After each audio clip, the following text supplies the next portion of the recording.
दोस्तों, क्या आप जानते हैं क्या होते हैं सुपरमैसिव ब्लैक होल और क्या है इनके फॉर्मेशन की अनसॉल्व्ड मिस्ट्री।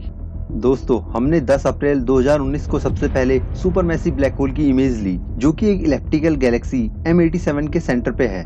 यह मॉन्स्टरस ब्लैक होल का मास लगभग 6.5 बिलियन सन के बराबर है और इसका इवेंट होराइजन हमारे सोलर सिस्टम से भी चौड़ा है। हमारी खुद की गैलेक्सी में भी एक सुपरमैसिव ब्लैक होल है जिसका नाम है सैजिटेरियस A स्टार, जिसका मास लगभग 4.1 मिलियन टाइम्स ऑफ सन के मास के बराबर है।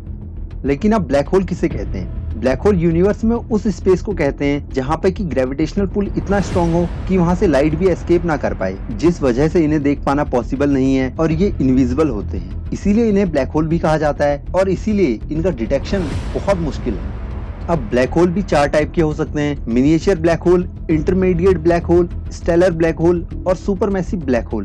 तो यहाँ पे हम डिटेल में बात करेंगे सुपरमैसिव ब्लैक होल्स की और बाकी सारे ब्लैक होल को हम किसी और वीडियो में डिस्कस करेंगे। स्टेलर ब्लैक होल सबसे कॉमन होते हैं और जब एक स्टार जिसका मास लगभग 20 टाइम्स हो हमारे सन के मास का, उसमें सुपरनोवा एक्सप्लोजन हो तो तब स्टेलर ब्लैक होल बनते हैं। स्टेलर ब्लैक होल 30 किलोमीटर तक वाइड भी हो सकते हैं और इनका मास लगभग 100 टाइम हो सकता है हमारे सन के मास का। तो अगर सुपरमैसिव ब्लैक होल को देखा जाए तो वो स्टेलर ब्लैक होल से बहुत अलग होते हैं। जैसे कि टॉन 618 सुपरमैसिव ब्लैक होल है जिसका मास लगभग 66 बिलियन टाइम्स है हमारे सन के मास का और ये लगभग 390 बिलियन किलोमीटर बड़ा है, जो कि हमारे पूरे सोलर सिस्टम से भी बड़ा हो सकता है। टिपिकली एक सुपरमैसिव ब्लैक होल का मास कुछ मिलियन टाइम्स हो सकता है हमारे सन के मास का, पर इनके मास की अपर लिमिट फिक्स नहीं है कि ये कितने बड़े हो सकते हैं। तो अगर स्टेलर ब्लैक होल को इनसे कंपेयर किया जाए तो वो इनके सामने कुछ भी नहीं है। लगभग हर सुपरमैसिव ब्लैक होल के पास एक एक्रेशन डिस्क होती है, जबकि स्टेलर ब्लैक होल के पास ऐसी कोई भी डिस्क नहीं होती है। अब सवाल यह है कि एक्रेशन डिस्क क्या होती है। तो जो भी गैस, डस्ट, प्लाज्मा या स्पेस डिब्री ब्लैक होल के पास आएगा, ब्लैक होल उसे डायरेक्टली कंज्यूम नहीं करेगा। तो होता यह है कि ये डस्ट और प्लाज्मा ये स्पेस डिब्री पहले ब्लैक होल के चारों ओर रोटेट करती है और एक स्पाइरल डिस्क फॉर्म करती है। तो इसी डिस्क को हम एक्रेशन डिस्क कहते हैं। क्योंकि स्टेलर ब्लैक होल के आसपास इतना मास नहीं होता, इसलिए स्टेलर ब्लैक होल्स कभी भी एक्रेशन डिस्क नहीं बनाते हैं। जबकि एक सुपरमैसिव ब्लैक होल जो कि सेंटर ऑफ द गैलेक्सी में है, जहाँ पे बहुत सारी क्लाउड्स हैं, प्लाज्मा है, डस्ट है, वो एक्रेशन डिस्क बना लेते हैं। और एक्रेशन डिस्क जो कि सुपरमैसिव ब्लैक होल के चारों तरफ है, वो मिलियन ऑफ डिग्री तक सुपर हीट हो सकती है, जिसका कारण होता है खतरनाक फ्रिक्शन, जो कि डस्ट, गैस और अदर पार्टिकल्स के एक दूसरे के साथ काउंटलेस टाइम टकराने से हो सकता है। और जब ये एक्रेशन डिस्क हीट होती है तो ये X-rays, radio waves, ultraviolet waves और विजिबल लाइट एमिट करती है और ये इतना चमकता है कि ये पूरी गैलेक्सी से भी ज्यादा चमक सकता है। ऐसे सुपरमैसिव ब्लैक होल्स को क्वाजर्स भी कहते हैं या फिर एक्टिव गैलेक्सी न्यूक्लियाई AGN भी कहते हैं।